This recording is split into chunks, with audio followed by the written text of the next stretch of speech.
Bonsoir les amis, comment allez-vous? Ce soir, je vais vous raconter une histoire, ou plutôt un conte, le conte de Rémi Sato. Laissez-moi le trouver. Ah oui, je crois que c'est bien celui-ci. Oui, c'est cela.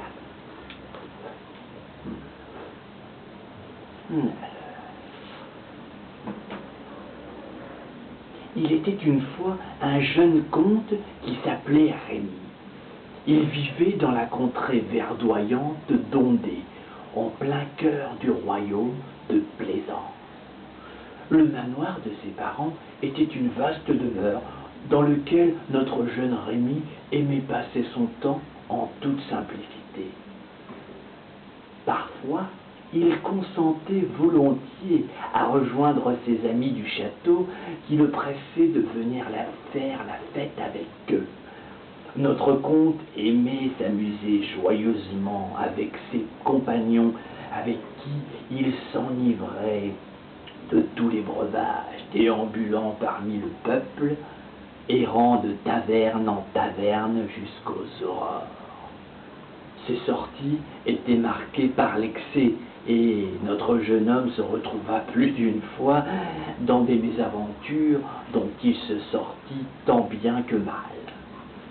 Mais sa vie ne se résumait pas à ce mélange d'oisiveté et de déboires nocturnes, non. Si le jeune comte aimait rester dans son domaine, c'était aussi pour se cloîtrer dans une des tours du manoir et s'y adonner à une passion qui l'habitait. Sa passion, les contes fantastiques.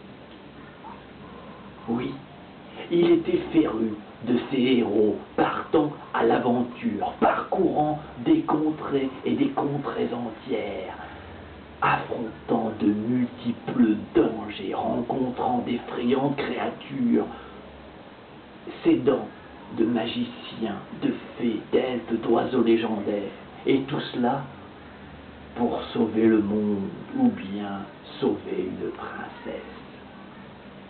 Le jeune comte faisait ainsi venir des ouvrages de tout le royaume et même bien au-delà, dans des contrées aussi lointaines qu'inconnues. Vous vous demanderez peut-être ce qu'il en était, les relations, les romances avec ces demoiselles.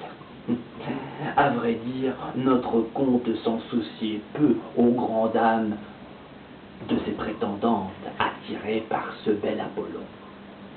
Un beau jour, Rémi déclara qu'il en avait assez. Il entendait sortir de ses livres pour vivre sa propre aventure, vivre sa propre histoire.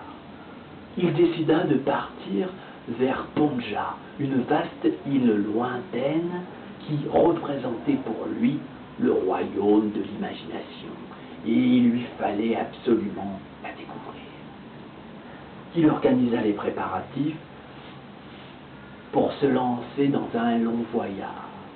Cependant, le roi eut écho de ce projet et décida de prêter gracieusement la tortue royale, une tortue géante multicolorée qui est aussi bien rapide que puissante. Oh, cela facilita grandement le périple de notre jeune aventurier qui, après des journées entières de navigation accélérée, parvint à l'île magique. Il découvrit alors un royaume peuplé de milliers d'hommes, des hommes qui ne ressemblaient pas et qui, tels des lutins, couraient dans tous les sens, pressés par des idées d'histoire ou de créatures fantastiques qu'il leur fallait absolument faire vivre dans un livre. Notre aventurier fut émerveillé. Le lendemain de son arrivée, il se mit en quête d'un salon réputé aussi bien pour ses thés que pour les gravures qui y sont exposées. Mais lorsqu'il entra dans l'établissement, il fut frappé par la beauté d'une jeune femme. Il fut comme pris dans un charme dont il ne put se défaire. Il voulut, bien sûr, alors se jeter à ses pieds pour lui exprimer tous ses sentiments, mais sa timidité l'arrêta et il se résolut à s'asseoir pour observer la jeune femme. Cette jeune femme se nommait Misato. Sa vie la rendait triste. Elle étouffait dans ce pays qu'elle trouvait trop oppressant. Elle rêvait d'habiter dans le royaume de Plaisance, là où l'on cultive un véritable art de vivre.